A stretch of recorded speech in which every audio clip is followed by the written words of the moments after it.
Hello everyone. ಪ್ರಶ್ನೆ ಸಂಖ್ಯೆ 18 ನೋಡಿ. 1 ಅಂಕದ ಪ್ರಶ್ನೆ.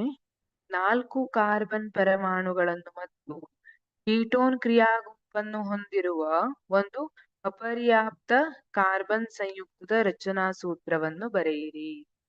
ಇಲ್ಲಿ ಅಪರ್ಯಾಪ್ತ ಕಾರ್ಬನ್ ಸಂಯುಕ್ತ ಅಂತ ಹೇಳಿದ್ದಾರೆ, ಹಾಗಾಗಿ ಕಾರ್ಬನ್ ಕಾರ್ಬನ್ ನಡುವೆ ದ್ವಿಬಂಧ ಅಥವಾ ತ್ರಿಬಂಧ ಇರಬೇಕು. ಈಗ ಅದರ ರಚನಾ ಸೂತ್ರವನ್ನ ಬರೆಯೋದಿದ್ರೆ CH3 CO CH CH2. ಇದು ಇಲ್ಲಿ ನೋಡಿ, ಕಾರ್ಬನ್ ಕಾರ್ಬನ್ ನಡುವೆ ದ್ವಿಬಂಧ ಬಂದಿದೆ ಅಲ್ವಾ, ಹಾಗಾಗಿ ಇದು ಅಪರ್ಯಾಪ್ತ ಕಾರ್ಬನ್ ಸಂಯುಕ್ತ ಆಯ್ತು. ಇದರಲ್ಲಿ ಕೀಟೋನ್ ಗುಂಪು ಕೂಡ ಇದೆ. ಇದನ್ನ ಬಿಡಿಸಿ ಬರೀಲಿಕ್ಕೆ ಟ್ರೈ ಮಾಡುವ. ಮೊದಲು ಹೇಗ್ ಬರೆಯೋದು? ಕಾರ್ಬನ್ ನ 4 ಪರಮಾಣು ಅಂತ ಹೇಳಿದ್ದಾರೆ. 1 2 3 4 4 ಪರಮಾಣುಗಳನ್ನ ಬರೆದ್ರಿ.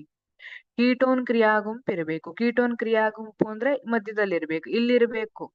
ಈ ಕಾರ್ಬನ್ನಿಗೆ ಇರ್ಬೇಕು ಅಥವಾ ಈ ಕಾರ್ಬನ್ನಿಗೆ ಇರ್ಬೇಕು. ಈ ಕಾರ್ಬನ್ನಿಗೆ ಬರೆಯೋಣವಾ? ಇಲ್ಲಿ ಕೀಟೋನ್ ಅನ್ನ ಬರಿತೀನಿ.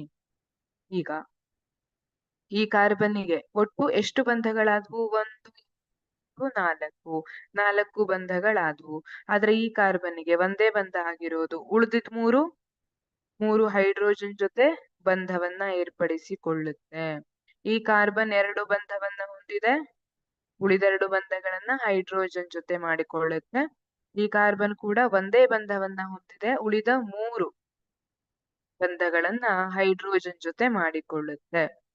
ಇದು 4 ಕಾರ್ಬನ್ ಪರಮಾಣು ಮತ್ತು ಕೀಟೋನ್ ಕ್ರಿಯಾಗುಂಪನ್ನು ಹೊಂದಿರುವ ಒಂದು ಅಪರ್ಯಾಪ್ತ ಕಾರ್ಬನ್ ಸಂಯುಕ್ತದ ರಚನಾ ಸೂತ್ರ. Thank you.